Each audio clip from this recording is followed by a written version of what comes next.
Hello বন্ধুরা, স্বাগত জানাই বন্দনা রান্নাঘরে। তোমরা সবাই কেমন আছো? আশা করি সবাই ভালো আছো।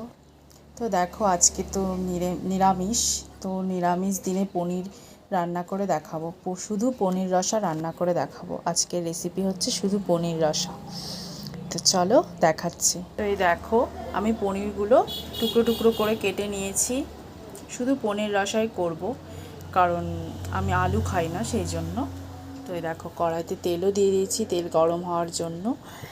মশলা এখানে নিয়েছি জিরে, আদা আর হচ্ছে শুকনো লঙ্কা বাটা।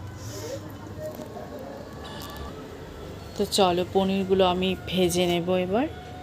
তেল গরম হয়ে এসেছে, পনিরগুলো আমি দিয়ে দিলাম।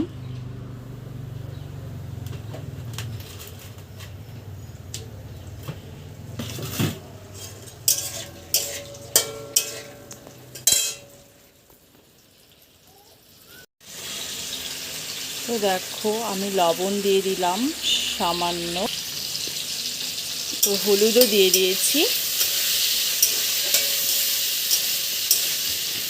এবার পনিরটাকে অল্প লাল করে ভেজে নেব। তো দেখো বন্ধুরা, আমার পনিরটা লাল হয়ে এসেছে। এবার এটাকে আমি নামিয়ে জলে রাখবো।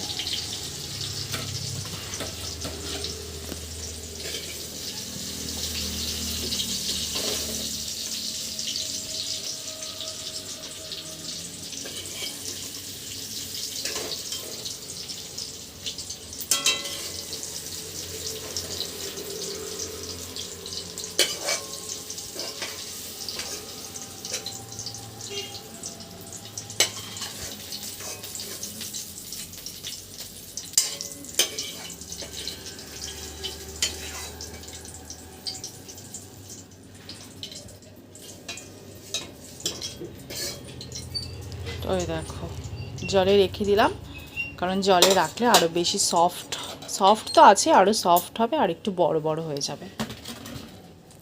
তো এবার দেখো, আমি এই তেলেই জিরা আর হচ্ছে দারচিনি, এলাচ, লবঙ্গ দিয়ে দিলাম।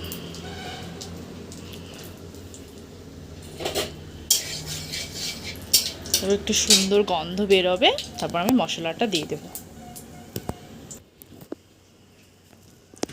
দেখো বন্ধুরা, আমি এই যে মশলাটা দিয়ে দিলাম।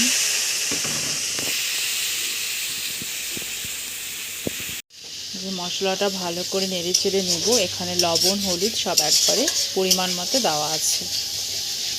এবার ভালো করে মশলাটাকে কষিয়ে নেব। ভালো করে কষিয়ে নিয়ে জল দিয়ে দেব।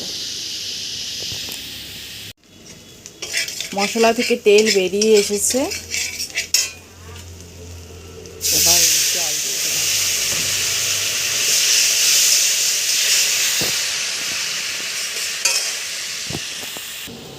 এই দেখো, পনিরে যে জলটা দেওয়ার ছিল সেই জলটাও আমি দিয়ে দেব ঝোলে।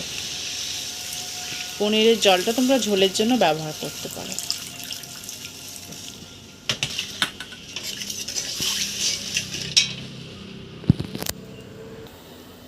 তো জলটা ফুটে এসেছে, এবার আমি পনিরগুলো দিয়ে দিলাম।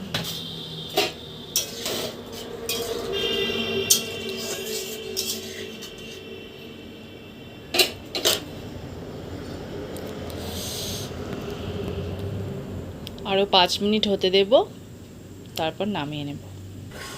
5 মিনিট পর আবার ফিরে আসলাম। এই দেখো, ঝোল ফুটে গেছে।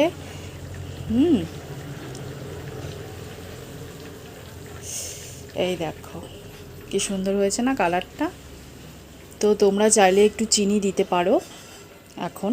তো আমি যেহেতু চিনি খাই না, তাই চিনিটা দিলাম না। তোমরা অল্প চিনি দিতে পারো, তাহলে আরও বেশি টেস্ট হবে। তো চলো বন্ধুরা, আমার এই পনির রসাটা হয়ে গেছে। আমি যে ওভেন বন্ধ করে দিলাম, এবার আমি নামিয়ে নেব। কেমন? তো চলো, আমার এই রেসিপিটা ভালো লাগলে তোমরা একটু লাইক, কমেন্ট, শেয়ার করে দিও, আর আমার চ্যানেলটা সাবস্ক্রাইব করে দিও। তো আবার অন্য কোনো রান্নার ভিডিও নিয়ে আসবো। টাটা।